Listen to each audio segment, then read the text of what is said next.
지금으로부터 몇 년 전 유튜브에서 노예로 팔려가 고생하는 모습으로 유명했던 이 게임을 아십니까?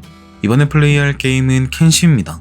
도적, 닌자, 사이비 광신도, 식인동물들이 가득한 막장 판타지 포스트 아포칼립스 세계관에서 NPC들과 다를 바 없는 암흑의 일이 되어 살아남기 위해 애쓰며 자신만의 이야기를 만들어 나가는 게임이죠. 국내에는 노예 생활로 유명한 만큼 우리는 노예로 시작해 단순히 탈출을 넘어서 힘을 기른 후에 노예를 부리는 막장 사이비 종교 국가를 무너뜨릴 겁니다. 그저 노예 1인 우리가 한 국가를 상대하기까지는 꽤 많은 시간이 걸릴 테죠. 그때까지의 여정 저와 함께 해주실 거죠? 일단 캐릭터 생성부터 해줍시다. 이름을 입력하려고 했는데 갓겜답게 한글 입력이 안되는 모습이네요. 그럴 땐 당황하지 말고 복사 붙여넣기 해줍니다. 안녕하세요, 접니다. 소소하게 꽁지머리도 챙겨줬어요. 1일차입니다. 노예 스타팅이만큼 주황색 유니폼을 입고 시작됐습니다. 뭔가 기분이 상큼해지네요. 이 스타팅은 시작할 때 동료를 하나 주는데 이번엔 동료 없는 독고다이 플레이를 할 생각이라 곧 유기당할 친구입니다. 여기는 신성왕국의 회개의 땅이라는 노역소입니다. 저기 보이는 거대한 왕의 석상을 만드는 곳이에요. 참고로 이 왕의 이름은 신성한 불사조 군주라고 하는데 아무리 생각해도 네이밍 센스는 못 봐주겠네요. 잠깐 설명하는 사이 저 멀리서 은빛 갑옷을 두른 주인님들의 모습이 보입니다. 아무리 봐도 신임 노예 환영식을 하러 오시는 것 같은데 먼저 탈출 가능성을 가늠하기 위해 일단 한번 싸워봤어요. 정말 와이를 빙글빙글 통이라 정확히 5초 만에 기절했습니다. 아무래도 탈출까지는 시간이 꽤나 걸릴 것 같습니다. 기절한 뒤 바로 철창에 갇혔고 족쇄도 차고 전형적인 노예 스타일로 꾸며졌어요. 노예라고 대머리 빡빡 밀릴 것 같았으면 캐릭터 만들 때 헤어스타일 고르면서 10분이나 질 필요는 없었겠네요. 신성왕국이라는 이름답게 이곳은 오크란교라는 종교를 믿고 있는데 그 신앙이라는 게 이종족 박해, 남성우월주의, 테크노포비아로 가득한 신앙인지라 21세기 대한민국이었으면 아마 매일 뉴스에 오르락내리락 했을 법한 그런 종교입니다. 그리고 이곳은 본인들의 신앙을 믿지 않는 불신자나 이종족들을 잡아다가 일시키는 그런 노역소인 거죠. 아무리 도망치고 싶어도 발에는 무거운 족쇄가 걸려있어서 뛰는 것도 싸우는 것도 전력으로 할 수 없습니다. 사실 족쇄가 없어도 이 게임은 시작하면 모든 스탯이라 아무것도 못하는 건 피차일반입니다. 하지만 여기서 이 게임의 매력이 드러나는데 여기서는 사소한 행동 하나하나가 모두 스탯화되어 있어서 시작할 땐 아무것도 못하는 약골 빈털털이라 매번 생명의 위협을 느끼게 되지만 막상 세계관 안에서 살아남기 위해서 하는 모든 행위가 캐릭터를 강하게 만들어줍니다. 죽지만 않으면 강해지는 게임이라는 말이 제일 잘 어울리는 게임 같죠? 이 회개의 땅은 매일 두들겨 맞을 지언정 죽이지도 않고 가능하면 치료도 계속 받기 때문에 꽤 안정적으로 성장해 나갈 수 있는 초보자용 테마파크라고 할 수 있습니다. 바깥 세상에서 나약한 자는 절대 살아남을 수 없기 때문에 당분간은 이곳에서 당당히 1인분을 할 수 있을 때까지 성장해볼 생각이에요. 일단 가볍게 1일차부터 근력 수련을 해줬습니다. 근력은 켄시에서 데미지를 결정하는 중요한 스탯입니다. 수련 방법은 굉장히 간단한데요. 족쇄에 자물쇠를 풀 줄 몰라도 계속 시도하면서 자물쇠 7스탯을 수련하고 낮은 확률로 해제된 20kg짜리 족쇄를 인벤토리에 숨기고 주인님께 깨끗한 발목을 보여드리면 이렇게 인벤토리에 새로운 족쇄가 추가됩니다. 이렇게 족쇄를 늘려서 몸을 최대한 무겁게 만든 다음 그냥 그걸 몸에 지고 걸어다니면 자연스럽게 경성장이 이루어지게 됩니다. 하루 종일 무거운 몸을 이끌고 곡괭이질을 하다 보니 어느덧 달이 차오르고 밤이 찾아왔습니다. 이곳에서의 지침 시간은 1박 2일 마냥 복불복으로 야외 지침을 합니다. 밖에서 자면 입이 돌아갈 수 있으니까 몰래 자물쇠를 풀고 나와 은신을 켜주고 밤 산책을 좀 해주면서 자맹 스탯도 야무지게 올려줬어요. 이 스탯은 은신 상태에서 얼마나 들키지 않을지를 결정하는 스탯인데 나중에 위험한 상황에 큰 도움이 될 겁니다. 밤 산책하면서 자물쇠에서 연습도 할 겸 근처에 묶여있는 동료 노예 친구들도 족쇄를 풀어줘 봤습니다. 네가 잡히든 말든 난 도망갈 기다. 마음만 같아선 쫓아서 뒤통수라도 한 대 후리고 싶지만 괜히 주인님들 깨지면 곤란하니까 무시하고 다른 친구들이나 풀어줬어요. 얼마 뒤 해가 뜨기 시작할 때쯤엔 자물쇠를 풀어주니까 같이 탈출하자는 뜻인 줄 알고 동료 노예들이 새끼오리 마냥 저를 따라다니고 있었어요. 마침 저기 주인님을 닮은 은피도리도 보이네요. 물론 여기서 이 친구들을 미끼로 던져주고 탈출하는 것도 방법이긴 하지만 저는 프로페셔널 노예로서 책임감 있게 동료들을 유기하고 철창으로 들어갔습니다. 그런 제 모습을 본 주인님은 제가 기특했는지 손수 족쇄를 다시 채워주셨어요. 반면 새끼오리들은 그 광경을 벙친 채 쳐다보다가 두들겨 맞는군요.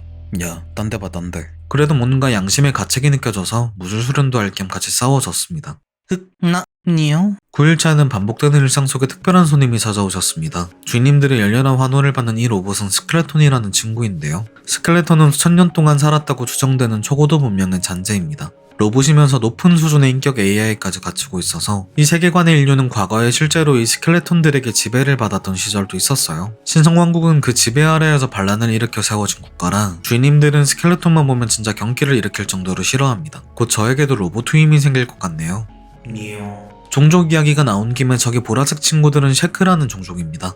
일단은 전투와 명예에 미쳐있는 전투민족이라고만 알고 있어도 충분할 것 같네요. 그렇게 틈틈이 족쇄를 모아서 20kg짜리 족쇄를 10개, 총 200kg를 인벤토리에 넣고 시간을 3배속으로 돌린 채 한숨 잤습니다.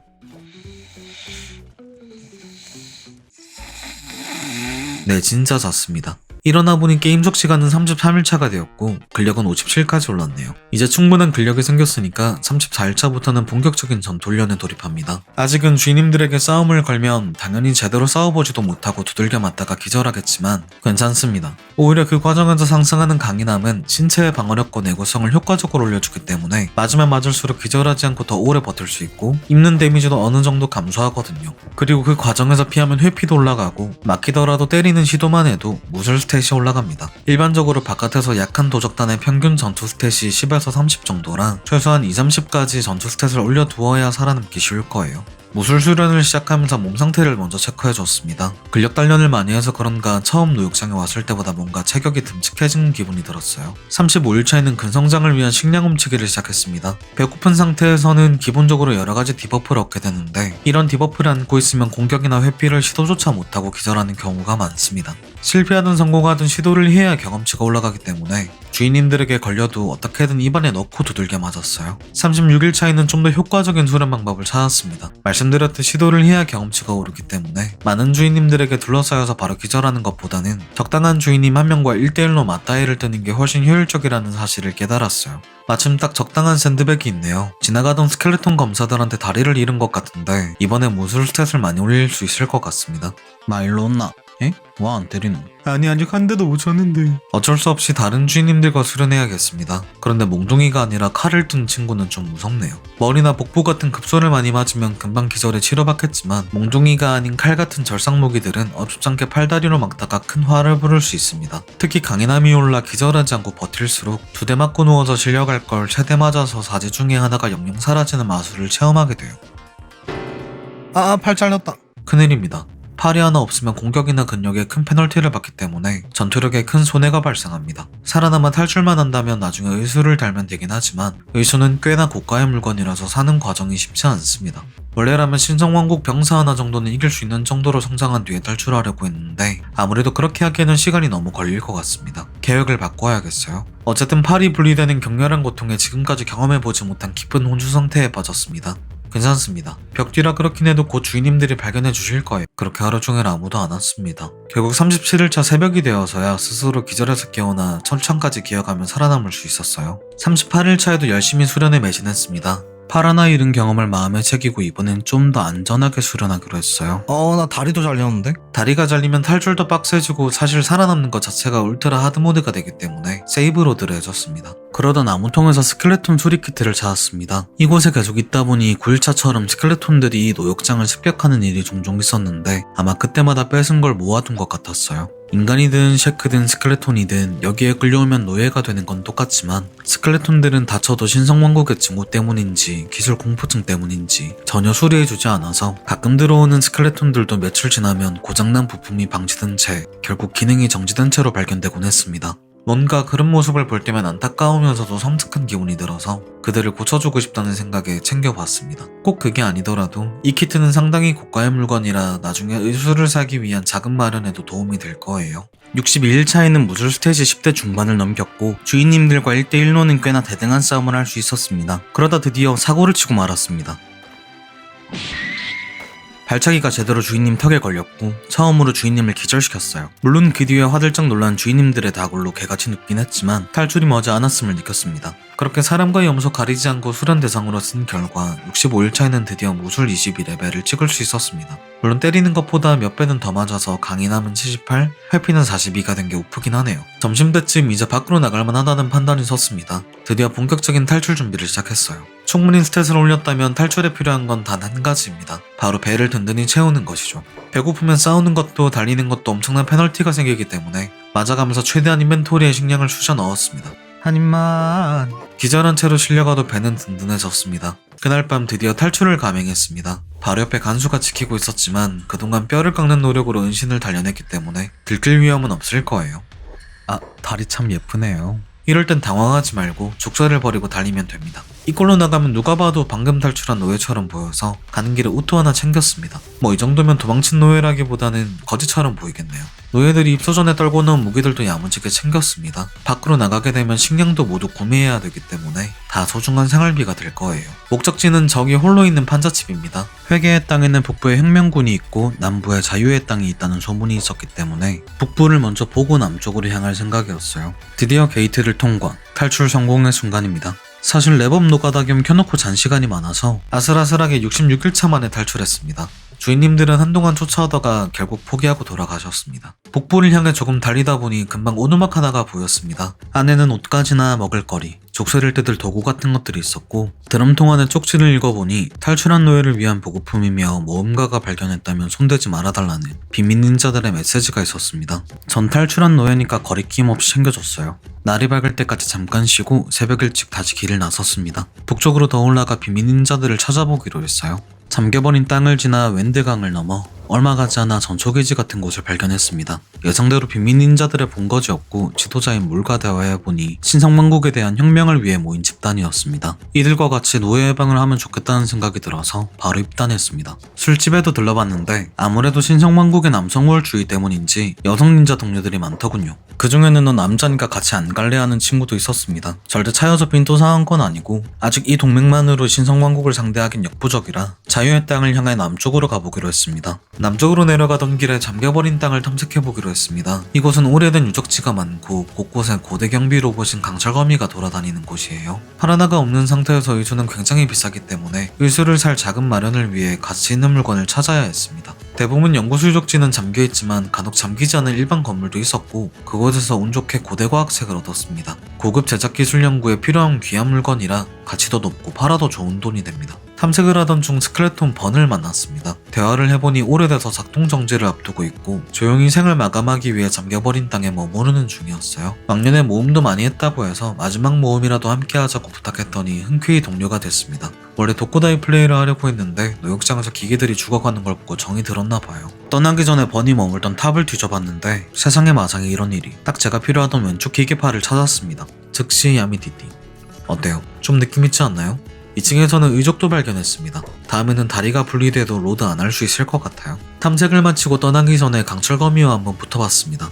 회계의 땅에서 얼마나 강해졌는지 확인해보고 싶었어요. 네, 어림도 없었습니다. 그래도 이제는 쓰러져도 살려줄 동료가 있어서 든든합니다. 다음날 늦은 새벽에야 넓디 넓은 잠겨버린 땅을 빠져나오고 비가 그친 뒤에 마주한 곳은 안개로 가득한 협곡이었습니다. 그곳을 피해 돌아가던 중 안개인에게 침략당한 신성왕국의 전초기지를 발견했습니다. 안개인은 하이브 종족의 변이 같은 존재인데 몸이 파랗게 물들고 이성을 잃은 채 식인을 일삼는 친구들입니다. 아까 봤던 안개가 가득한 협곡에는 이 안개인들이 가득해서 죽음의 땅이라고 불려요.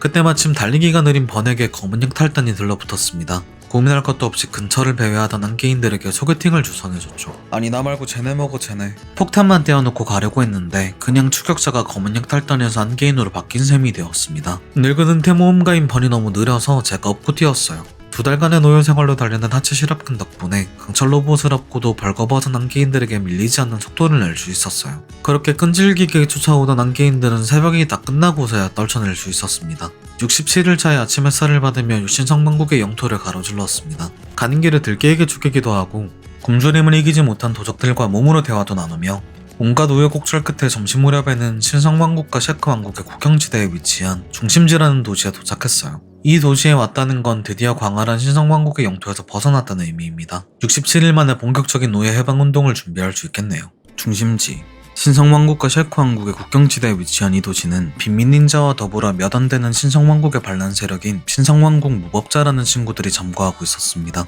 하지만 도시보다는 폐허에 가까운 풍경으로 보아 그다지 사정이 좋아 보이진 않았습니다. 일단 그나마 형상을 유지하고 있던 술집에 먼저 들어가 봤어요. 술집 안에는 용병 몇 명과 방랑자들로 가득했는데 그중 유독 시커먼 덩치가 눈에 띄었습니다. 다가가 말을 걸어보니 빅이라는 이름의 보약 상인이라고 자신을 소개했습니다. 이 세계관에서 보약은 국가 차원에서 금지하는 물건이기 때문에 3만원의 현상금이 걸려 있었어요. 현상금에 눈이 돌아간 저는 바로 싸움을 걸었습니다. 근데 싸우고 보니 근력이 거의 90에 가까운 본인만한 망치를 휘둘러대는 장사였어요.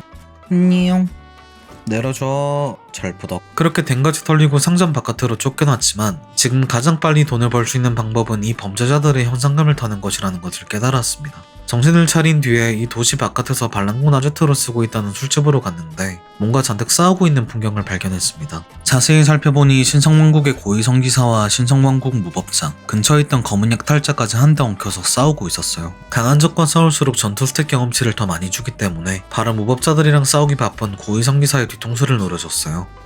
깡. 쉽지 않았지만 상점을 지키는 닌자들의 도움으로 물리칠 수 있었고 이후 옆에서 싸우던 약탈자들도 마무리해줬습니다. 마침 검은 약탈자들의 유니폼인 먼지막이 외투에 못을 보낼 수도 있고 디자인도 나쁘지 않아서 싹 다 빼서 입어줬습니다. 그날 저녁에는 중심지에 있는 도둑길드에 10,000원을 내고 가입을 했습니다. 당장 수중에 노역수 안에서 얻었던 수리키트와 고위성기사의 장비를 팔고 얻은 12,000원밖에 없긴 했지만 그래도 가장 쉽게 얻을 수 있는 동맹이라 그렇게 돈이 아깝진 않았어요. 그리고 하루를 마치러 술집으로 가던 도중 20,000원의 현상금이 걸린 니들이라는 범죄자를 만났습니다. 간단하게 대화를 해보려고 했는데 냅다 칼침을 꽂길래 저도 꿀밤을 놔주기로 했어요. 근데 마침 술집 안에 있던 상인 닌자들이 튀어나와서 범죄자를 정리해줬습니다. 다만 이 도시는 사실상 버려진 곳을 무법자들이 무단 점거하고 있는 곳이라 현상금을 줄 정보가 없었기 때문에 근처에 가장 가까운 셰크들의 도시인 스킨으로 가서 현상금을 다 먹었어요. 그렇게 스킨에서 밤을 보낸 후 68일째 아침 일찍 중심지를 향해 다시 발걸음을 옮기던 와중에 먼지 도적들을 마주쳤습니다. 먼지 도적단은 이 세계관에서 가장 약한 도적단 중에 하나인데 제 모든 재산을 다 달라고 하길래 그냥 싸웠습니다. 4명 정도라 충분히 승산이 있다고 판단을 했는데 착각이었습니다. 싸움을 시작하자마자 저 멀리서 20명 가까이 될 것 같은 먼지 도적들이 쏟아져 나오기 시작했습니다. 이런 도적단과의 싸움에서 패배하면 기본적으로 모든 음식을 약탈당하지만 혹여 치명적인 부상을 입었을 때 대처하기 곤란하기 때문에 보험이 필요했습니다. 일단 아직은 스킨 근처라서 도시의 경비병을 부르기 위해 도시 쪽으로 달렸어요. 도시의 입구에서 사람들이 나오는 게 보여서 도와주기를 바라는 마음으로 싸움을 시작했습니다. 마 들었나? 아야. 마침 유목민들도 보여서 혹시라도 도움이 될까 하는 마음에 뼈다귀 개를 하나 구입했어요. 절대 그냥 뜬금없이 귀여워서 무지성으로 산 게 아닙니다. 뼈다귀 개는 아주 큰 도움은 되지 않았지만 그래도 생각보다 너무 귀여워서 사기 상승에 크게 일조했습니다. 도코다이 플레이를 한다고 했는데 뭔가 갈수록 동료가 늘어나는 기분이네요. 이렇게 된 거 정말 최소한으로만 동료를 운용해야겠습니다. 중간에 노예 상인들이 덤벼들면서 전투가 길어졌고 상황이 정리된 후에 쓰러진 적들의 장비를 처분하고 나니 벌써 저녁이 다 되어 있었습니다. 결국 늦은 밤이 되어서야 중심지로 복귀할 수 있었어요. 69일차 새벽 현상금 뽕맛을 본 우리는 망설임 없이 다시 보약상인 비기에게 도전했고 깡. 역시나 뚝배기가 털렸습니다. 근데 이 자식이 버니는 물론 댕댕이까지 노려서 하는 수 없이 어제 돈을 주고 가입했던 도둑길드로 달려서 도움을 요청했어요. 다행히 도둑길드는 망설임 없이 비기를 처치하는 걸 도와줬지만 원래 신성왕국의 무법자들이 머무르던 중립도시에서 마음대로 범죄자를 건드린 게 화근이었는지 도둑길드와 무법자들 간의 전쟁이 일어나 버렸습니다. 둘 다 저에게 필요한 세력들이었기 때문에 어떻게 보면 이 전쟁의 원인인 제가 이 도시를 떠나기로 했어요. 꽤 많은 대가를 주고 얻어낸 비기의 짐을 뒤져보다가 보약으로 가득한 가방을 발견했습니다. 일반적으로 이런 보약은 보통의 도시에선 범죄로 취급되기 때문에 쉽게 처분할 수 없는데 다행히 저는 이런 걸 처분할 수 있을 만한 도시를 알고 있었습니다. 그렇게 70일차에 저희는 스킨에서 비계의 현상금을 받아낸 후 남쪽의 기술사냥꾼들의 도시 플랜라군으로 향했어요. 기술사냥꾼들은 잠겨버린 땅에서 고대 과학책을 얻었던 것처럼 이 세계 곳곳에 숨겨져 있는 고대의 기술을 찾아다니는 이들의 집단입니다. 막장으로 가득한 이곳이지만 유일하게 상식인에 가까운 친구들이기도 하죠. 플랜라군으로 향하는 길은 꽤나 험난했습니다. 모래바람이 휘몰아치는 험준한 셰크들의 바위산을 넘어 도착한 늪지대에서는 붉은 식인거미를 만나기도 했습니다. 이 친구들이랑 싸우다가 기절하면 스켈레톤인 번을 제외하고는 무조건 먹히기 때문에 게임 오버나 다름없는데 기절 직전에 겨우 물리칠 수 있었어요. 늪지대를 건너 마주한 쉔 사막에서는 거대한 부리쟁이 무리를 만나기도 했습니다. 부리쟁이들은 일반적으로 야생에서 만날 수 있는 가장 큰 위협입니다. 압도적인 덩치에 걸맞지 않게 무리생활까지 해서 이들을 상대로 이기기도 쉽지 않고 도망치고 싶어도 꽤 이동 속도가 빨라서 그조차도 쉽지 않습니다. 그리고 이 친구들 역시 식인을 즐기죠. 어쩔 수 없이 속도가 느린 번을 미끼로 남긴 채 댕댕이를 업고 달려서 도망쳤어요. 다행히 무사히 플랜라군 근처까지 올 수 있었지만 혼자 남겨진 번은 치명적인 부상을 입고 점점 죽어가고 있었습니다. 댕댕이만 플랜라군에 내려주고 번을 수리하기 위해 최대한 빨리 달렸습니다. 가는 길에 흰눈썹 일당이라는 도적단이 부리쟁이들과 싸우는 모습을 봤는데 도망치지 않았다면 어떤 결과를 맞았을지 대충 예상할 수 있었어요. 그렇게 71일 차엔 겨우겨우 번을 살리고 함께 플랜라군으로 돌아가 보약을 처분했습니다. 현상금의 보약을 처분한 돈까지 합하니 50,000원을 넘게 벌었네요. 이곳은 기술 사냥꾼들의 정착지인 만큼 다른 도시와의 차별점이 있었는데 스켈레톤 수리 침대를 발견할 수 있었습니다. 스켈레톤은 수리키트를 통해서 수리가 가능하긴 하지만 수리키트로는 부품마다 발생하는 마모로 인한 최대 체력 감소를 막을 수 없었는데 이 수리 침대를 이용하면 마모된 만큼의 최대 체력도 다시 회복할 수 있었어요. 그렇게 플랜라곤에서 머물면서 그 근처를 좀 더 돌아보다가 74일차에 겨우 다시 스퀸으로 돌아왔습니다. 돌아와서 세운 첫 번째 목표는 먼지 도적을 상대로 수련도 할 겸 먼지 도적 두목을 잡는 거였어요. 일단 스퀸에서 지도를 구입하여 이 주변 큰 도시들의 위치를 파악해뒀고 이 근처에서 활동한다는 먼지 도적들을 찾기 위해 수색을 나섰습니다. 하지만 찾고 있는 먼지 도적은 안 나오고 들깨물이랑 마주쳐서 도망을 친다던가 노예 상인 물이랑 만나서 지면 다시 노예가 되는 싸움을 한다던가 하는 일만 자꾸 생겼습니다. 찾다 지쳐 결국 83일차에는 먼지 도적단의 두목, 먼지왕이 머무르는 본거지로 쳐들어갔습니다. 그래도 나름 10일 동안 번도 온갖 잡다한 도적들과 싸우며 나름 성장했고 저도 성장해서 해볼만 할 수도 있겠다는 생각이었어요. 니네가 최약체라며. 하지만 본거지답게 압도적인 물량에다가 도적단 주제에 기지에 털에까지 깔아둬서 일방적인 공세에 시달리다가 결국 쓰러졌어요. 바깥에서 마주치면 그냥 음식만 털어먹고 버리고 가길래 이번에도 밖에다가 버리겠지 싶었는데 갑자기 타반으로 끌고 들어가서 감옥에 가둬버렸습니다. 족쇄까지 채우길래 이건 아니다 싶어서 탈출을 시도하려다 먼지 두목과 대화가 가능하다는 사실을 알게 돼서 한번 말을 걸어봤어요. 대화를 해보니 생각보다 유쾌하고 신성왕국을 싫어한다는 공통점이 있어서 얼떨결에 먼지 도적단에 입단해버렸습니다. 다만 입단하자마자 주요 국가들에서 전부 저를 토벌해야 될 도적이라고 인식했는지 전쟁 선포가 걸리더라고요. 중립을 지키는 기술 사냥꾼들의 정착지 외에는 갈 수 있는 도시의 폭이 엄청나게 줄어들어 버렸습니다. 84일차에는 저 같은 갈 곳 없는 도망자들이 찾는 곳으로 떠나기로 했습니다. 목적지는 바로 노역장에서 탈출하는 길에서 봤던 안개로 가득한 협곡, 안개섬이에요. 안에는 식인종들이 득실거리긴 해도 바깥에서 도적들을 찾아 헤매는 것보다는 나을 것 같다는 생각이 들었습니다. 그래도 위험한 곳인 만큼 근처에서 기술사냥꾼 용병을 고용해 길을 나섰습니다. 늦은 밤이 되어서야 안개섬 초입에 진입할 수 있었고 잔뜩 긴장한 채 걸음을 옮겼어요. 어느덧 뒤를 돌아보니 함께 온 용병들은 사라진 지 오래였습니다. 이상함을 느끼며 생각보다 조용하다는 생각을 할 때쯤 저 멀리서 무언가 보이기 시작했습니다. 잡아온 인간들을 묶어두는 나무 막대와 횃불, 그리고 그 주변을 서성거리는 안개인들이었어요. 좀 더 자세히 보고 싶어서 접근했는데 제 생각보다 훨씬 빠른 속도로 저희에게 돌진해오기 시작했습니다. 뭔가 큰일 났다 싶어서 황급히 도망치기 시작했는데 머리를 잘못 맞았는지 팀 내 최고 전략인 제가 기절해버렸어요. 그때를 놓치지 않고 안개인이 저를 들었는데 이대로 끌려가면 이들의 한 끼 식사가 되는 건 기정사실입니다. 근데 그 순간 믿기지 않는 일이 벌어졌습니다. 아직 어려서 매번 가장 먼저 쓰러지고 지켜줘야 할 대상이었던 댕댕이가 저를 지키기 위해 안개인들을 쓰러뜨리기 시작했어요. 와, 뼈다귀가 나를 지켜주고 있어. 미친. 번도 그동안의 수련이 무색하진 않았는지 두 사람이 합심해서 결국 쫓아오던 안개인들을 물리칠 수 있었습니다. 뭔가 가슴이 웅장해지는 순간이었어요. 다행히 위기를 넘긴 우리는 아침 해를 보면서 안개섬 한가운데에 있는 추방자들의 도시 몽그럴에 도착했습니다. 이곳은 들어오면 쉽게 살아나갈 수 없는 안개섬의 특징을 이용해 숨어든 도망친 노예나 범죄자들이 모여 만든 정착지로 추방자들의 도시지만 반대로 빠져나갈 수도 없는 또 다른 감옥이라고 불리는 곳입니다. 다만 생각보다 안의 시설은 나쁘지 않아서 당분간 여기서 안개인들을 상대로 수련할 계획입니다. 여기서 나가는 날이야말로 신성왕국과 정말 전쟁을 벌이는 날이 되겠죠. 85일차에는 도시 안에서 재정비를 하던 도중에 이 게임의 마스코트이자 지상 최악의 동료 삑을 만났습니다. 삑! 군집 생활을 하는 하이브몰에서 추방당한 삑은 허약한 몸에도 불구하고 세계 최고의 검객이 되고 싶다는 꿈을 가진 친구였기에 제가 꿈을 이뤄주겠다고 하고 우리의 마지막 동료로 받아들여줬어요. 눈을 반짝이며 세계 최고의 검객이 되기 위해서 어떤 수련을 하면 되냐는 삑에게 가방 하나를 건넸습니다. 그 가방은 노예 생활을 하면서 겪었던 경험에서 착안해 만든 운동기구로 거대한 가방 안에 구리 덩어리를 터질 때까지 집어넣어서 만든 근력 수련용 가방이었습니다. 먼지 도적을 찾아다니던 74일차에서 83일차까지의 기간 동안 버니 역시 하루 종일 이 가방을 맨 채로 황무지를 뛰어다녀야 했었죠. 그렇게 신입다운 하얀 도복을 사서 입혀주고 저와 버니 안개인들과 싸우는 동안 삑은 하루 종일 가방론을 띄워야 했습니다. 86일차에는 안개섬 어딘가에서 들려오는 비명에 잠깐 소리를 쫓아 탐험해보기로 했습니다. 비명이 들리는 곳으로 가까이 갈수록 뭔가 알 수 없는 이익 소리와 쩝쩝대는 소리가 들려왔고 자세히 살펴보니 나무 기둥에 사람을 묶어놓고 먹고 있는 안개왕자와 그 주변을 숭배하는 듯한 행동을 하는 안개인들이 모여 있었습니다. 언뜻 봐도 엄청난 수의 안개인들이 한꺼번에 모여 있어서 이미 저 사람을 구하는 건 무리인 것 같았어요. 물러가려는 찰나 너무 가까이 다가갔는지 눈치챈 일부 안개인들이 저희를 잡기 위해 뛰어오기 시작했습니다. 이 자리에서 싸웠다가는 저 많은 안개인들을 전부 상대해야 할 수도 있어서 일단은 몽골을 근처까지 도망쳤어요. 입구 근처까지 도달하고 나서야 겨우 쫓아온 안개인들을 물리칠 수 있었습니다. 살아남기는 했지만 아까 그 섬뜩한 장면이 기억 속에서 사라지질 않네요. 신중하게 싸워야 할 것 같아요.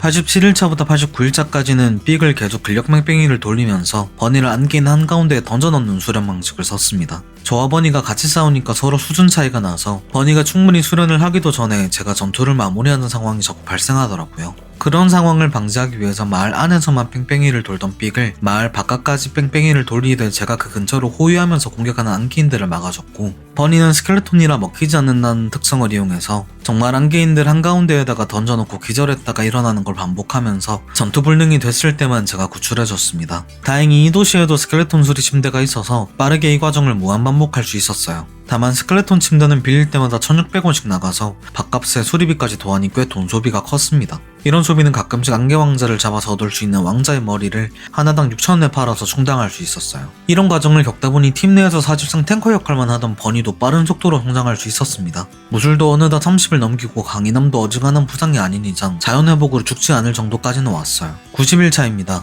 제 호의를 받으면서 성장하던 삑이 드디어 근력 30을 달성했습니다. 30 달성 기념으로 팀 유니폼도 맞춰줬고, 드디어 그렇게 되고 싶어하던 최고의 검객이 되기 위한 본격적인 수련을 하기 위해 검도 하나 사줬어요. 이날부터는 삑이도 함께 안개인들을 잡으러 다녔습니다. 이제 막 칼을 다루기 시작해서 얻어맞고 기절만 할 뿐 딱히 도움이 되는 건 아니었지만 지금까지 그래왔듯 이런 과정이 삑을 강하게 만들어줄 거예요. 모두가 함께 안개인 사냥을 나갈 땐 버니의 화력이 가장 눈부셨습니다. 혼자 먹을 수 없는 몸을 가진 것 덕분에 저와 삑이가 쓰러져서 끌려갈 때면 항상 끝까지 남아있던 버니가 저희를 살려주곤 했어요. 93일차입니다. 평소와 다를 바 없이 다 함께 안개인을 사냥해 나가던 도중에 짙은 안개 속에서 하이브 건물을 발견했어요. 그리고 이 건물의 이름은 안개왕의 왕좌라고 되어 있었습니다. 원래 하이브는 다른 종족과는 다르게 개미처럼 여왕, 왕자, 군인, 일꾼 순으로 역할과 계급이 나뉘어져 있고, 이곳의 안개인들 역시 보통 하이브들처럼 일꾼 안개인과 안개 중장갑병이 구해온 먹잇감을 왕자들이 돌아다니면서 먹는 생태를 보여줬는데, 안개왕이 언급된 건 처음이었습니다.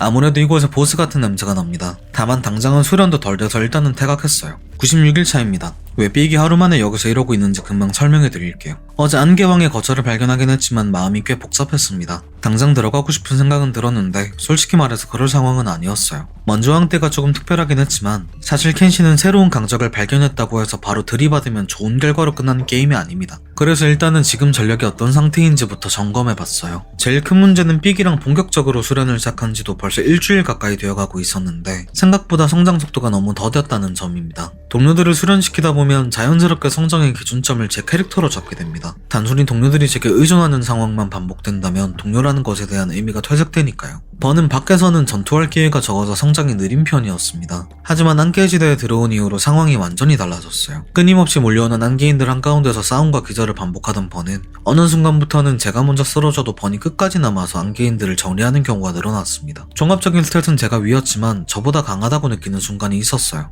이게 가능했던 이유는 분명합니다. 버는 스켈레톤 종족입니다. 기본 체력이 인간보다 훨씬 높고 계속 싸우다가 쓰러지더라도 부서진 부위만 수리해주면 금방 다시 전투에 복귀할 수 있었어요. 게다가 강인함이 일정 수준 이상 올라가자 안개인들이 들고 있는 뼈다귀 같은 무기로는 번을 완전히 제압하기가 어려워졌습니다. 잠깐 쓰러지더라도 일어나 스스로 수리하고 싸움을 다시 이어갔어요. 강인함이라는 스탯은 단순히 몸이 단단해지는 능력치가 아닙니다. 기절한 뒤에 정신을 차리고도 죽은 척하지 않고 다시 일어나는 그 정신적인 버팀까지 포함하는 개념입니다. 그래서 이 스탯은 기절했다가 다시 일어나는 행동 자체가 큰 경험치로 이어집니다. 이로 인해 번의 강인함은 말 그대로 폭발적으로 상승했죠. 반면에 삑은 상황이 전혀 달랐습니다. 삑은 한 번 기절하면 곧바로 안개인들에게 먹혀버릴 위험이 있습니다. 그래서 함께 사냥을 나설 때마다 삑이 쓰러지면 전투를 멈추고 다른 동료들이 주변을 정리한 뒤 몽골로 급히 옮겨 회복을 시켜야 했어요. 이 과정에만 반나절 가까운 시간이 소모되다 보니 삑은 전투 경험을 쌓을 기회 자체가 줄어들었고 그만큼 성장 속도도 눈에 띄게 더딜 수밖에 없었습니다. 이 속도라면 신성왕국 정복은 200일이 걸려도 무리였습니다. 그래서 결국 마음 아프지만 어쩔 수 없는 비극적인 결정을 내릴 수밖에 없었습니다. 신체적 강인함을 올리는데 시간이 많이 든다면 강인한 신체를 갖다 붙이기로 했어요. 스켈레톤이라 강한 거라면 우리도 스켈레톤이 되면 되는 겁니다. 다만 스켈레톤 팔을 달기 위해서는 팔이든 다리는 하나가 없어야 했는데 동료로서 눈물을 머금고 직접 떼주는 기능은 아쉽게도 없었기에 고민에 빠져있던 와중에 옆에서 맛있게 도시락 까먹던 안개인을 자세히 보니까 발가락부터 먹는 거 아니겠어요? 무조건 다리랑 팔을 먼저 먹는다는 사실을 깨닫고 사자가 절벽에서 새끼를 떨구는 마음으로 삑을 나무 기둥에 묶었습니다. 이렇게 하면 팔다리도 더 좋은 걸로 교체할 수 있고 눈앞에서 누가 자기 몸을 깨물깨물하는 귀여운 풍경에 멘탈도 엄청나게 단련돼서 강인함을 단기간에 폭발적으로 올릴 수 있었습니다. 다만 과다출혈로 죽을 수도 있긴 한데 그건 타이밍 안 늦게 구해주기만 하면 되는 거라서 아무 문제 없었습니다. 97일 차입니다. 어젯밤 프로페셔널하게 삑을 구출해서 침대에 눕혀두었고 몽그렐에서 수장사를 하는 스켈레톤에게 튼튼한 다리 한 쌍을 사서 삑에게 달아주었습니다. 비용이 거의 5만원 가까이 들어서 좀 배 아프긴 했지만 입혀놓고 보니 딱 삑 거 맞네요. 생각보다 강인함 경험치가 훨씬 더 많이 상승해서 이번엔 저도 합류하기로 했습니다. 터크까지 쫓아오는 번도 신경 쓰이고 요즘 정체되고 있는 성장세를 뚫을 좋은 기회라고 봤어요. 그렇게 지금까지 모은 돈을 알뜰하게 써서 다리 2개를 더 사고 다리 2쪽이 떨어지자마자 바로 기계다리로 바꿔줬습니다. 그 후에 스스로 나무기둥에서 탈출해서 달렸는데 그냥 자동차나 다름없었어요. 그렇게 저와 삑이 안개인들 밥 주는 동안 번은 혼자 왕의 거처로 가서 정찰을 해봤습니다. 먼지왕 때는 운이 좋아서 패배한 뒤에도 범세계적 현상 수배범이 된 것 외에는 별일 없이 나가긴 했지만 이번에는 패배하면 전부 도시락행이다 보니 쓰러져도 먹힐 걱정 없는 번을 선발대로 보냈어요. 두 건물 중에 유독 한 건물에서 계속 비명소리가 흘러나와서 들어가봤는데 엄청나게 많은 안개인들 뒤에 거대한 모닝스타를 든 안개왕이 있었습니다. 스펙은 꽤나 높아서 1대1로 싸우기엔 꽤 무리가 있어 보였어요. 그래도 번은 리스크가 없으니까 싸움을 걸어 병력이라도 좀 줄여봤습니다. 그리고 101일 차이는 드디어 삑과 얄은 둘 다 모든 부위를 기계로 바꿀 수 있었습니다. 이 과정에서 번이 하루종일 앵벌이를 하러 다니고 초반에 얻었던 고대과학적도 팔아넘겼지만 동료가 되고 첫 일주일간 강인함을 20밖에 못 올렸던 삑은 이 과정에서 단 4일 만에 강인함을 57로 만들 수 있었어요. 드디어 전투를 위한 모든 준비가 끝났습니다. 102일 차입니다. 안개왕 토벌 출전 기념으로 입구에서 폼 좀 잡아봤어요. 안개왕만 잡으면 이 지긋지긋한 안개섬도 끝입니다. 댕댕이도 즐거운지 가만히 있지를 못하네요. 생각보다 토벌전은 별거 없었습니다. 저와 삑이 수련하는 동안 번은 은수값 감당하느라고 안개왕자 머리만 냅다 떼고 다녔는데 덕분에 본거지에 있던 병력도 꽤 많이 줄어 있었어요. 안개왕은 본인의 왕자 앞에서 제대로 된 저항도 해보지 못하고 목이 분리됐습니다. 싱거운 전투였지만 안개일꾼 상대하는 것도 힘들었던 삑이 안개왕의 공격을 막고 반격을 가하는 모습은 꽤나 감동적이더라고요. 이후 몽골로 돌아가서 머리에 걸린 현상금 14,000원을 받고 몽골의 주요 인사들과 동맹을 맺었습니다. 확실히 신성왕국에 대한 도망자들이 많아서 이해관계도 맞을 뿐더러 안개왕도 잡아주니까 일사천리였습니다. 그 후엔 드디어 이 지긋지긋한 안개섬을 떠났습니다. 이제 충분한 수련을 마쳤으니 다음 목적지는 빈민마을로 돌아가는 것 뿐이었어요. 가는 길에 거대한 로봇들의 시체로 가득한 복종의 호수를 지나가게 되었습니다. 이곳도 사연은 많으나 이야기가 길어져서 언젠가 기회가 된다면 여러분들께 켄시의 매력적인 세계관을 알려드리는 날이 왔으면 좋겠다는 생각을 했습니다. 한편 복종의 호수 한가운데에서 검은 약탈단 정예를 발견했습니다. 지금까지 검은 약탈단을 많이 마주치긴 했지만 정예는 처음 봐서 전투력 테스트 겸 싸워봤는데 생각보다 가볍게 잡을 수 있었습니다. 손쉽게 제압한 후에 소지품을 검사해봤는데 생각보다 괜찮은 품질의 사무라이 중갑과 하이브 방어구를 얻을 수 있었습니다. 마침 우리 유니폼이 모질 보너스밖에 없어서 삑에게 새로운 옷을 구해줘야 하나 싶었는데 이참에 바꿔줬어요. 이제 꽤 검객 티가 나는 것 같습니다. 그렇게 복종의 호수를 빠져나와 우리가 지나왔던 잠겨버린 땅을 건너 웬드 강북쪽에 숨겨진 빈민마을로 돌아왔습니다. 이제 본격적인 전쟁의 시작이네요. 신성왕국은 제2제국이라고 불리는 스켈레톤들의 제국을 멸망시키고 세운 현 시대에 남아있는 국가들 중 가장 오래된 국가입니다. 지금은 셰크 왕국의 지속적인 약탈과 도시연합의 등장으로 그 위세가 예전만 못하다지만 그럼에도 불구하고 두 국가를 상대로 밀리지 않는 모습을 보여줄 정도로 아직 그 강함은 건재하다고 볼 수 있죠. 103일 차입니다. 신성왕국과의 전쟁에서 주요 전쟁 목표에 대한 정보를 얻기 위해 빈민 닌자의 수장인 몰과 대화를 했어요. 이야기해본 결과 신성왕국의 주요 인물은 남쪽 국경지대에서 주요 도시를 수비하는 고위신문관 세타완, 신성왕국 동쪽의 군사요새, 우크란의 방패를 수비하는 고위신문관 발테나, 마지막으로 수도인 물집언덕에 머무르고 있는 신성한 불사조 군주, 이 3명으로 정리할 수 있었습니다. 이야기가 다 끝나고 신성왕국을 공격하겠다고 하자 몰은 빈민 닌자들을 소집할 수 있는 노트를 줬습니다. 다른 닌자들에게 그 노트를 보여주니까 드디어 신성왕국을 공격하는 거냐며 신나서 따라오기 시작했습니다. 그렇게 소집한 병사들을 데리고 먼저 이 이야기가 시작된 장소인 회개의 땅으로 향했어요. 신성왕국에 대한 첫 공격으로서 상징적인 장소이기도 하지만 현재 빈민 닌자들이 머무르는 본거지는 신성왕국과 전쟁을 치르기에는 너무 멀어서 회복이나 보급을 할 때의 문제점이 많았습니다. 그래서 먼저 이곳을 점령함으로써 앞으로의 전쟁에서 보급을 원활히 할 전초기지로 활용할 예정이에요.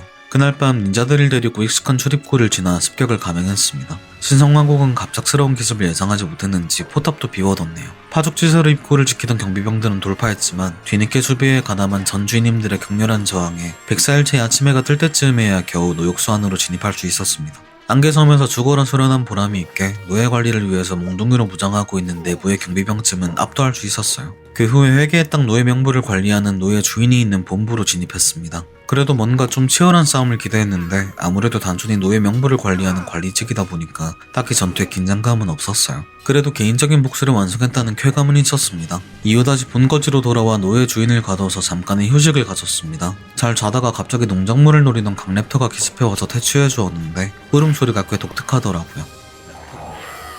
그래서 따라해봤습니다.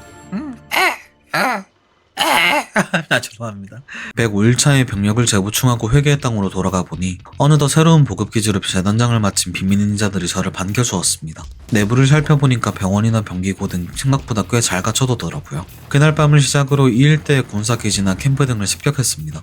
회계의 땅에는 사실 신성왕국의 가장 기초적인 군사들만 주둔해 있었고 앞으로 마주할 주요 인사들이 머무르는 도시와 군사기지에는 지금까지 만난 적들보다 한층 더 강한 성기사는 기본이고 일반 성기사보다 훨씬 강한 고위 성기사 그리고 그들을 통솔하는 2단 신문관 등이 있을 것이기 때문에 그나마 보초병과 성기사 위주로 구성된 지역 주둔지들을 습격해서 최대한 전투 경험을 쌓아나가기로 했습니다. 계속되는 전투 속에서 번과 저의 무술 스탯은 50에 가까워졌고 삑도 공방 30대라는 신성왕국 일반 병사 정도는 큰 무리 없이 잡을 수 있는 능력치를 갖췄지만 생각보다 놀라웠던 부분은 댕댕이의 성장이었습니다. 처음 데리고 올 때만 하더라도 막 태어난 갓난아기였던 댕댕이가 어느덧 시간이 흘러 든든한 성체가 되어 신성왕국을 상대로도 1인분을 해내는 모습을 보니 가슴이 따뜻해졌어요. 군사기지를 습격할 때 처음 만난 고위성기사는 꽤 버거웠습니다. 하지만 안개인들처럼 쓰러지면 먹히는 것도 아니라서 몇 번이나 쓰러져가며 겨우 잡아낼 수 있었어요. 전투를 이어가면서 중간중간 회계를 명목으로 부려먹히고 있는 작은 광산의 노예들도 풀어주었습니다. 아무래도 제가 노예 출신이다 보니까 신경이 쓰이더라고요.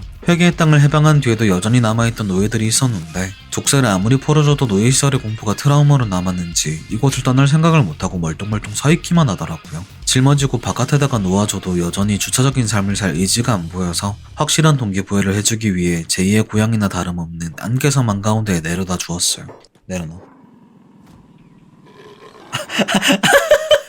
아니 이 안에 있으면 가네. 역시 인간 생존의 위협을 느끼면 삶에 대한 의지가 솟아오르나 봅니다. 111일차입니다. 이 일대에 공격해볼 만한 전초기지는 다 공격해봐서 스택이 1차 공격을 감행했습니다. 일단 전략을 파악한 뒤에 이후 행동을 결정하기로 했어요. 1차 공격의 전략은 비밀 닌자들로 하여금 입구에 포진한 경비병과 포탑의 어그로를 맡기고 저는 일단 가장 가까운 건물로 들어가서 포탑의 공격으로부터 회피했다가 본진을 기습하는 전략이었습니다. 가장 가까운 건물이었던 신전에 들어가니 신도들과 고위성기사가 지키고 있었습니다. 하지만 이제 이런 것쯤은 모든 부위 체력 176이라는 바이오 스켈레톤이라고 해도 과언이 아닌 성체 댕댕이만으로도 제압할 수 있었어요. 신전을 점거한 뒤에 바로 세타가 머무르는 본거지 건물로 향했습니다. 도지가 공격당하는 상황에 단단히 물을 걸어 잠궜지만 회계의 땅에서 매일 족쇄를 풀어댄 경험 덕분에 순식간에 잠금을 해제했고 안에는 빛나는 백색 갑옷의 고위성기사와 갑옷에 붉은 물감을 칠한 2단 신문관들이 잔뜩 있었습니다. 많은 신문관들 중에서 유독 하얗고 거대한 십자가 형상을 하는 대검을 등에 쥐고 있는 인물이 고위신문관 세타였습니다. 스탯은 가히 지금까지 만난 적들 중에서 가장 강하다고 해도 과언이 아니었고 한 명도 다가서 공격해야 겨우 이길까 말까 하는 신문관들과 고위성기사들이 세타를 호위하고 있어서 정면으로는 도저히 이길 방법이 떠오르지 않았어요.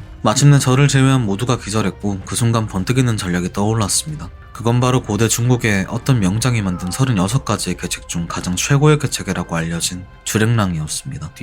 111차 아침에서야 겨우 회계의 땅으로 도망칠 수 있었고 지금 전력으로 정면 충돌은 불가능하다는 것을 깨달았습니다. 그래서 곰곰이 고민해본 결과 한 가지 계책을 떠올렸어요. 스택이라는 도시는 신성왕국의 국경지대 인근에 있습니다. 남부에는 중심지와 곧 체크 왕국의 스퀸이 존재하죠. 신성왕국의 힘이 밀려 척박한 황무지 땅만 가지고 있는 셰크는 식량 수급에서 어려움을 겪고 있었고 그로 인해 스택 인근의 기름진 토양을 호시탐탐 노리고 있었습니다. 하지만 이들은 막강한 힘을 가진 세타를 뚫지 못하고 있었죠. 이런 이해관계를 활용하여 셰크를 우리 쪽으로 끌어들이기로 했습니다. 다만 먼지 도적과의 동맹으로 인해서 셰크 왕국도 저희를 적대 중이었기 때문에 먼저 외교 관계를 정상화해야 했어요. 각 세력들은 자신의 영역 밖에 세력 관계를 조정할 수 있는 외교관을 두고 있는데 셰크의 외교관은 비밀 닌자들의 본거지 인근에 있는 세계의 진실을 참고하는 자들의 도시 세상의 끝에 있었습니다. 픽과 야른이 스택에서 입은 상처를 회복하는 동안 버는 세상의 끝으로 보내 외교를 시도했는데 먼지 도적과의 동맹으로 생긴 비호감도는 국왕을 죽인 것과 동급으로 취급되어 회복할 수 없었어요. 이건 전혀 예상하지 못했던 상황입니다. 이렇게 되면 추가 증원은 기대할 수 없게 되었습니다. 어떻게든 우리 힘으로 해결해야겠네요.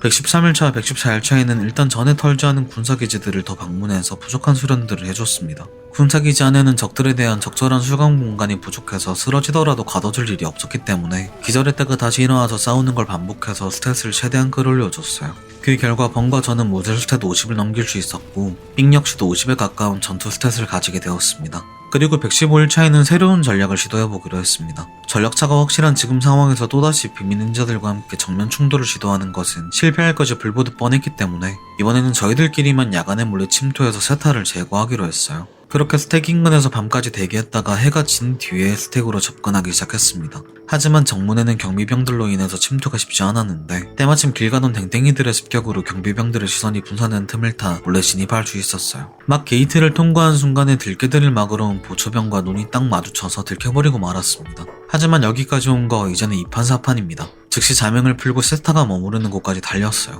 다행히 문이 잠기기 전에 진입할 수 있었고 안에는 이제 막 상황을 인지한 신문관들과 세타가 침대에서 몸을 일으키고 있었습니다. 우리는 그 즉시 안쪽까지 파고들어서 세타에게 공격을 집중했어요. 생각보다 적들이 빨리 몰려와서 실패인가 싶을 때쯤 저의 점프니킥, 주먹 내려치기 콤보가 세타의 머리에 그대로 적중했습니다. 초딩 같아. 세타는 갑자기 머리에 큰 딜이 꽂히면서 잠깐 동안 기절에 빠졌고 우리는 그 틈을 놓치지 않고 세타를 들쳐업고 최대한 빠르게 도망쳤습니다. 잡았다. 안녕히 계세요. 안개섬에서 삑에게 비싸고 튼튼한 다리를 달아주고 저에게는 좀 아쉬워도 살짝 저렴한 달리기 강화 다리를 달아줬는데 이게 여기서 제대로 빛을 발했어요. 116일차입니다. 성공적으로 모두 회계의 땅까지 후퇴할 수 있었고 빈민 닌자 본거지로 이동해서 몰에게 세타를 넘겨줬습니다. 그렇게 세타는 몰과 함께 신문 타임을 가지게 됐고 잠깐 쉰 뒤에 117일차에 스택의 상황을 보려고 방문해봤습니다. 원래라면 세타의 빈자리를 노려 스택을 점령한 셰크들이 이곳으로 수도를 옮기는 그런 일이 생겨야 했는데 아니 이게 웬걸? 먼지 도적들이 스택을 차지하고 있었습니다. 먼지왕과 동맹을 한 채로 스택을 함락시키니 먼지 도적들이 이 국경지대의 패자가 되어버린 것이었습니다. 기대도 안 했던 먼지 도적 코인이 떡상해버렸네요. 118일차에는 다음 목표인 동부의 관문 요새 오크란의 방패로 향했습니다. 이 요새는 신성왕국의 동쪽 국경을 방어하는 요새인데 관문 너머의 강국 도시연합을 상대하는 또 한 명의 고위신문관 발테나가 머무르는 곳이에요. 스택을 공격할 때도 느꼈지만 비밀 닌자 친구들을 데리고 신성왕국 한가운데를 가로지르다 보면 계속 말벌 아저씨 마냥 지나가던 성기사들을 쫓아가느라 목적지까지 가는데 한 세월이 걸리곤 했습니다. 더 열받는 건 쫓아갔으면 이기던지 무장 차이가 너무 많이 나서 성기사 하나를 3명에서 처리하지도 못하는 모습을 보고 있으면 없던 암도 생길 것 같았어요. 이번 목적지도 신성왕국의 서쪽에서 동쪽 끝으로 가야 했기 때문에 빠른 정찰을 위해서 일단 우리 일행들로만 출발했습니다. 신성왕국 내 검은용 닌자들을 비롯한 잡다한 도적대들을 상대로 소소하게 몸도 풀면서 먼지바람이 불어오는 넓은 평야를 달리다 보니 어느덧 119일차에 바위산맥과 협곡 사이를 가로막고 있는 거대한 관문이 눈에 들어왔습니다. 일단 근처의 좀 안쪽을 살펴보니 통로를 중심으로 양쪽에 벽을 세워놓고 양쪽 구역을 지나갈 수 있는 다리를 설치한 후에 통로를 향해 포탑을 설치해서 화력을 집중 투사할 수 있는 구조였습니다. 이 정도 설비라면 정면 돌파로는 사실상 극단적인 선택이나 다름없어 보였어요. 어떻게든 돌파구를 찾던 도중에 발테나가 있을 것으로 추정되는 막사가 있는 왼쪽 구역 한쪽에 뭔가 통과할 수 있을 것만 같은 틈이 보였습니다. 순찰대의 눈을 피해 조심스럽게 그곳을 향해 접근했어요. 하마터면 들길 뻔했지만 어찌됐건 목격자는 없는 것 같습니다. 다행히 허술하게 세워진 벽틈을 통해 요새 내부로 잠입할 수 있었고 일단 무지성으로 막사 안으로 들이닥쳤습니다. 이왕 이렇게 된 거 세타처럼 기습 다구리를 나와서 보쌈해 갈 작정이었어요. 다행히 안에 발테나가 있기는 했는데 아무래도 국경 소비되다 보니까 같은 성기사나 이단 신문관이라도 뭔가 더 빡센 느낌이었습니다. 나갈게요, 나간다고요. 결국 개같이 털리고 요새 안에 갇히고 말았습니다. 물론 자물쇠 뜨는 거야 이제는 도가 텄으니 금방 뜯고 다시 재도전을 해봤는데 생각보다 안에 일반 병력도 너무 많고 발테나 옆에는 5명 정도의 이단 신문관들이 항상 상주하고 있어서 제대로 공격을 가할 틈이 없었습니다. 하루 종일 패배와 재도전을 반복했지만 결국은 모두의 체력에 한계가 오기 시작했습니다. 결국 모두 깊은 혼수 상태에 빠졌고 이런 식으로는 이길 수 없다고 판단했어요. 120일차입니다. 셋 중에서 가장 먼저 회복한 번을 탈출시켜서 비밀 닌자들에게 도움을 청하러 보냈어요. 이곳에서 회계의 땅까지는 꽤나 거리가 있지만 저와 삑이 회복하는 동안 지원군을 데려올 생각이었습니다. 버니 회계의 땅을 거쳐 추가 지원군을 위해 비밀 닌자 본거지를 향할 때쯤 오크란의 방패에서는 특이점이 오기 시작했습니다.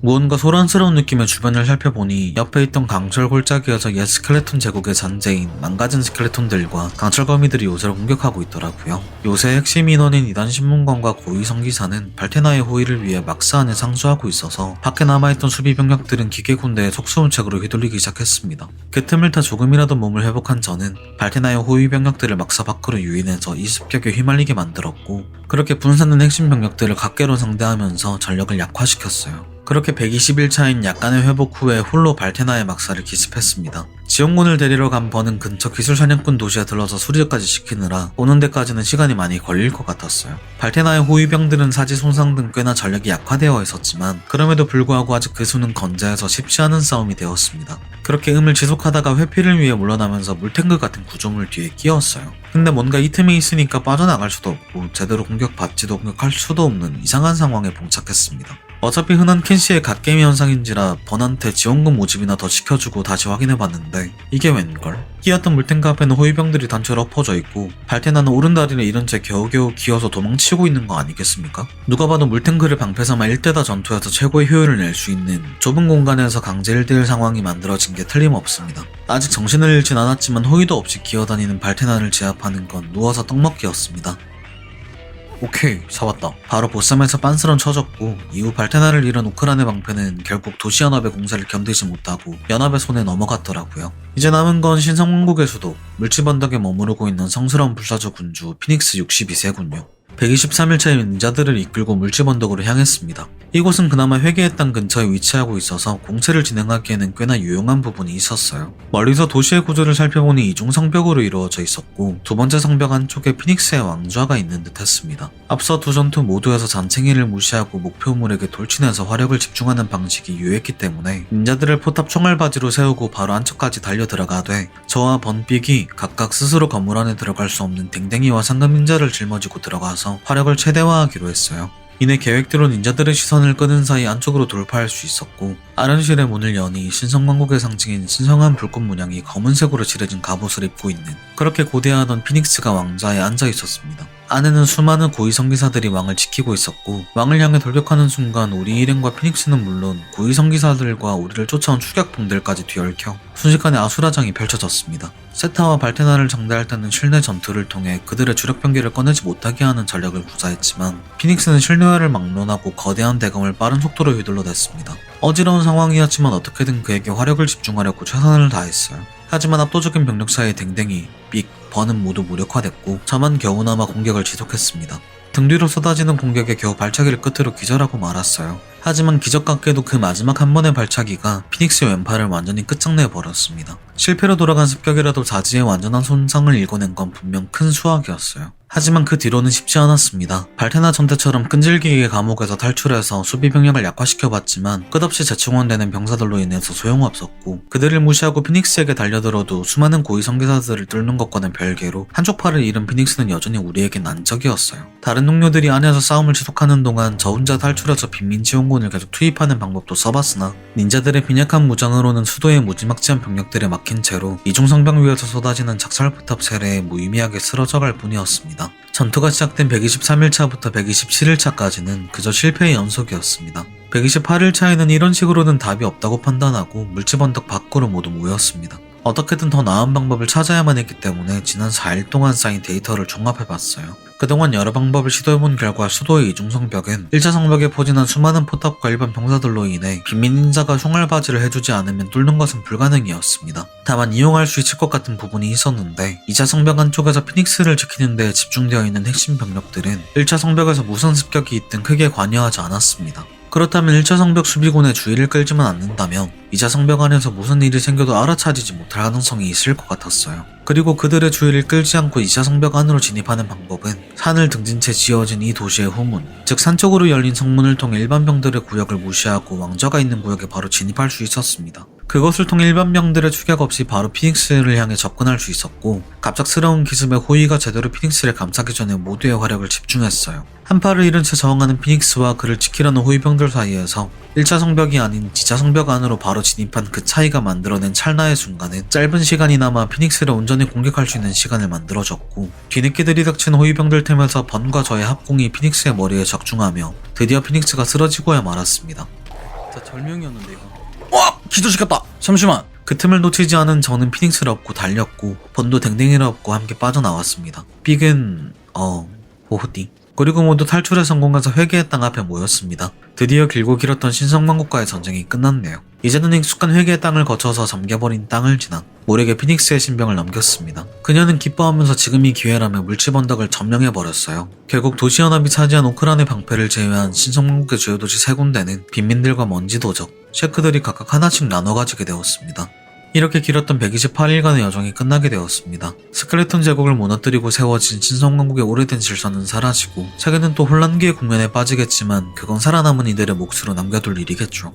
이번 여정을 진행하면서 느낀 점은 역시 켄신은 재밌는 게임이라는 확신을 얻을 수 있었습니다. 몇 년 전 잠깐 화제가 됐던 이 게임은 특유의 감성과 진입장벽으로 곧 화제성을 잃었지만 그 장벽만 넘는다면 너무나도 즐거운 매력있는 게임으로 다가오더라고요. 그리고 무엇보다 이 게임에서 패배는 정말 위험한 상황에서는 영원한 패배로 다가올지라도 죽지만 않는다면 성장의 걸음이 되어 스스로를 더 강하게 만들어주는 모습들이 어쩌면 현실과 닿아있다고 느꼈습니다. 우리가 살아가는 이 세상도 모든 실패들은 각자를 좌절시키기도 하지만 포기만 하지 않는다면 결국 경험이 되어서 다음 도전을 더 빛나게 해주는 걸음이 되어주니까 실패를 너무 겁내지 말자는 생각이 들었어요. 어차피 현실에서는 실패한다고 안기인한테 잡혀가는 일은 없잖아요. 무엇보다 이 게임을 통해서 많은 시청자 여러분들께 다가갈 수 있게 되었다는 게 이번 여정의 가장 큰 기쁜 점입니다. 이렇게 제 영상이 관심을 받는 경험이 처음이라 제게는 더욱 소중한 게임으로 남게 될 것 같네요. 앞으로도 열심히 하겠습니다. 그럼 영상이 즐거우셨다면 구독해주시고 앞으로도 오래 자주 볼 수 있었으면 좋겠습니다. 다음 영상 역시 열심히 준비하여 찾아뵙겠습니다.